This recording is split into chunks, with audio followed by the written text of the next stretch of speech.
Hi friends, welcome back. അപ്പോൾ ഇന്ന് ഞാൻ വന്നിരിക്കുന്നത് നല്ല കിഡിലിനൊരു ബീഫ് ഫ്രൈഡ് റെസിപ്പി ആയിട്ടാണ് കേട്ടോ. നല്ല ചൂട് ചോറും നല്ല മുരിഞ്ഞിരിക്കുന്ന ബീഫ് ഫ്രൈയും കൂട്ടി കഴിക്കുന്ന കാര്യം ആലോചിക്കുമ്പോഴേ വായിൽ വെള്ളം വരികയാണ്. അപ്പോൾ ഇത് ഉണ്ടാക്കാനായിട്ട് ഞാനിവിടെ ഒരു 600 ഗ്രാം ബീഫ് ഉപ്പും മഞ്ഞളും വിനീഗറൊക്കെ ഇട്ട് കഴുകി വൃത്തിയാക്കി എടുത്ത് വെച്ചിട്ടുണ്ട്. അതിലേക്ക് നമുക്ക് മാരിനേറ്റ് ചെയ്യാനായിട്ട് 1/2 ടീസ്പൂൺ മഞ്ഞൾപ്പൊടി, 1 ടീസ്പൂൺ സാദാ മുളക് പൊടി, 1 ടീസ്പൂൺ കാശ്മീരി മുളക് പൊടി, നല്ലൊരു കളർ കിട്ടാൻ വേണ്ടിയിട്ടാണ് കേട്ടോ ഇത് ചേർക്കുന്നത്, 2 ടീസ്പൂൺ മല്ലിപ്പൊടി, 1 ടീസ്പൂൺ ഗരം മസാല, ഒരു ചെറിയ കഷ്ണം പട്ട, ഒരു 3 ഗ്രാമ്പു, 3 ഏലക്കായ, ഒരു ബേലീഫ്, കുറച്ച് കറിവേപ്പിലയും കൂടി ചേർത്ത് കൊടുക്കാം.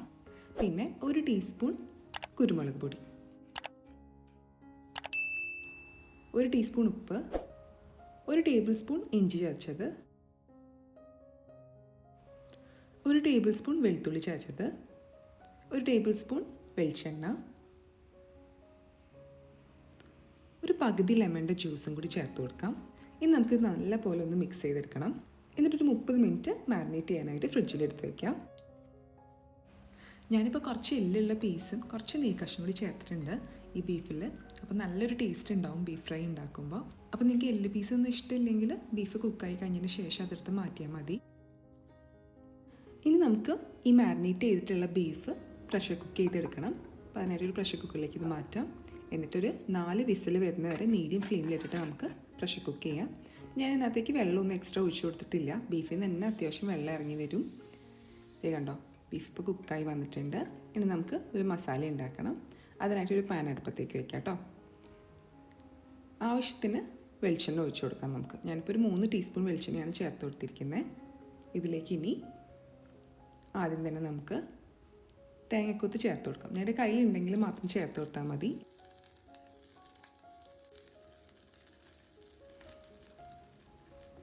തേങ്ങക്കൊത്തൊക്കെ ഒന്ന് മൂത്ത് വരുമ്പോൾ നമുക്ക് 2 ടേബിൾ സ്പൂൺ ഇഞ്ചി ചതച്ചതും 2 ടേബിൾ സ്പൂൺ വെളുത്തുള്ളി ചതച്ചതും കൂടി ചേർത്ത് കൊടുക്കാം. എന്നിട്ട് ഇതൊക്കെ ഒരു ഗോൾഡൻ ഷെയ്ഡ് ആവുന്ന വരെ നമുക്ക് നന്നായിട്ടൊന്ന് വഴറ്റിയെടുക്കണം.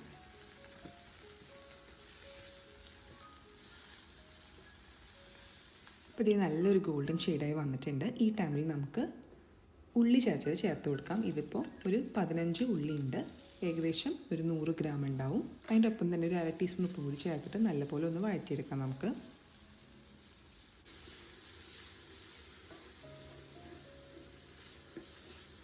അപ്പോൾ ഈ ഉള്ളിയൊക്കെ നന്നായിട്ട് വഴണ്ട് വന്നിട്ടുണ്ട്.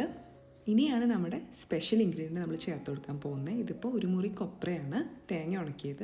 ഇത് നമുക്ക് നന്നായിട്ടൊന്ന് ചുട്ടെടുക്കണം. ഞാനിപ്പോൾ എയർ ഫ്രയറിൽ വെച്ചിട്ടാണ് കേട്ടോ ചുട്ടെടുക്കുന്നത്. നിങ്ങൾക്ക് ഡയറക്റ്റ് ഫ്ലെയിമിൽ വെച്ചിട്ടും ചുട്ടെടുക്കാം. അപ്പോൾ ഈ വഴറ്റി വെച്ചിരിക്കുന്ന ഉള്ളിലേക്ക് നമുക്ക് 1/2 ടീസ്പൂൺ മഞ്ഞൾപ്പൊടി, 1 ടീസ്പൂൺ സാദാ മുളക് പൊടി, 1 ടീസ്പൂൺ കാശ്മീരി മുളക് പൊടി, 1 ടീസ്പൂൺ ഗരം മസാല, ഇതെല്ലാം ചേർത്തിട്ട് പച്ചമണമൊക്കെ മാറുന്ന വരെ നല്ല പോലെ ഒന്ന് നമുക്ക് വഴറ്റിയെടുക്കണം.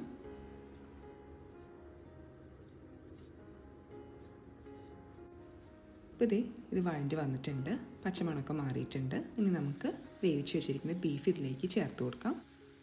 നിങ്ങളുടെ കയ്യിലിപ്പോൾ കൊപ്ര ഇല്ലെങ്കിൽ സാധാ തേങ്ങ ചെരുക്കിയത് നന്നായിട്ടൊന്ന് വറുത്തെടുക്കാം. എന്നിട്ട് അത് മിക്സിയിലിട്ടൊന്ന് പൾസ് ചെയ്തതിന് ശേഷം ചേർത്ത് കൊടുത്താൽ മതി കേട്ടോ. ബീഫിലെ വെള്ളമൊക്കെ ഒന്ന് വറ്റി വരണം കേട്ടോ. അത് വരെ നമ്മൾ നന്നായിട്ട് മീഡിയം ഫ്ലെയിമിൽ ഇട്ടിട്ട് ഇങ്ങനെ വഴറ്റിക്കൊണ്ടേ ഇരിക്കണം.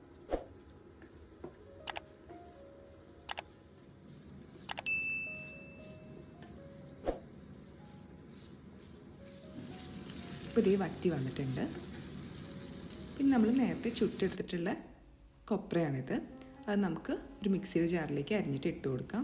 അപ്പോൾ അതിൻ്റെ കൂടെ തന്നെ ഞാൻ 2 ഏലക്കായും ഒരു ചെറിയ പീസ് പട്ടയും കൂടി ചേർത്ത് കൊടുക്കുന്നുണ്ട് കേട്ടോ. ഇത് നമുക്ക് നന്നായിട്ടൊന്ന് പൊടിച്ചെടുക്കണം. അതും കൂടി നമുക്ക് ഇതിനകത്തേക്ക് ചേർത്ത് കൊടുക്കാം. ഇനി നമ്മൾ 1 ടീസ്പൂൺ കുരുമുളക് പൊടിയും കൂടി ചേർത്ത് കൊടുക്കണം. പിന്നെ ഒരു പച്ചമുളകും കുറച്ച് കറിവേപ്പിലയും കൂടി ചേർത്തിട്ട് നല്ലപോലെ ഒന്ന് മിക്സ് ചെയ്യാം നമുക്ക്. ഇനി നമുക്കൊരു 10 മിനിറ്റ് ഇതിങ്ങനെ മീഡിയം ഫ്ലെയിമിലിട്ട് നന്നായിട്ടൊന്ന് ഫ്രൈ ചെയ്തെടുക്കണം. നിങ്ങൾക്ക് എണ്ണ കുറവായിട്ട് തോന്നുകയാണെങ്കിൽ കുറച്ച് എണ്ണയൊക്കെ ഒഴിച്ചു കൊടുക്കാം കേട്ടോ. ഞാൻ അടുത്ത ബീഫിൽ അത്യാവശ്യം നെയ്ക്കഷ്ണം ഉണ്ടായിരുന്നു, അതുകൊണ്ടാണ് ഞാൻ വേറെ എണ്ണയൊന്നും എക്സ്ട്രാ ആഡ് ചെയ്ത് കൊടുക്കാത്തത് കേട്ടോ. ഇത് ഒരു 10 മിനിറ്റ് കഴിഞ്ഞിട്ടുണ്ട്, നന്നായിട്ട് ഫ്രൈ ആയി വന്നിട്ടുണ്ട്. ഈ ഒരു ടൈമിൽ നമുക്ക് 1 ടീസ്പൂൺ പെരിഞ്ജീരകം, 1 ടീസ്പൂൺ നല്ല ജീരകം പൊടിച്ചതും ചേർത്ത് കൊടുക്കാം. പെരുംജീരകം മുഴുവനോട് ചേർക്കാൻ ഇഷ്ടമില്ലാത്തവർക്ക് പൊടിയായിട്ടും ചേർത്ത് കൊടുക്കാം കേട്ടോ. പിന്നെ ഒരു പകുതി ലെമൺ ജ്യൂസും കൂടി ചേർത്തിട്ട് നമുക്ക് വീണ്ടും ഒരു 8 മിനിറ്റും കൂടി നന്നായിട്ട് ഫ്രൈ ചെയ്തെടുക്കണം. ഇപ്പോൾ ബീഫൊക്കെ നല്ല മുരിഞ്ഞ് വന്നിട്ടുണ്ട്. അപ്പോൾ അവസാനമായിട്ട് നമുക്ക് കുറച്ച് പച്ച വെളിച്ചെണ്ണയും കുറച്ച് കറിവേപ്പിലയും കൂടി ചേർത്തിട്ട് ഒന്ന് മിക്സ് ചെയ്യാം. ഇങ്ങനെ ഇത്രയും ടൈം എടുത്ത് ഫ്രൈ ചെയ്തെടുക്കുമ്പോൾ നമ്മുടെ ബീഫിനൊരു പ്രത്യേക ടേസ്റ്റാണ്. പിന്നെ നല്ലൊരു ബ്ലാക്ക് കളറും നമ്മുടെ ബീഫ് ഫ്രൈക്ക് കിട്ടും. ഇപ്പോൾ ഇതേ നമ്മുടെ ബീഫ് ഫ്രൈ ഇവിടെ റെഡി ആയിട്ടുണ്ട്. ഞാൻ ഒന്ന് ടേസ്റ്റ് ചെയ്ത് നോക്കട്ടെ എല്ലാം കറക്റ്റാണോ എന്ന്.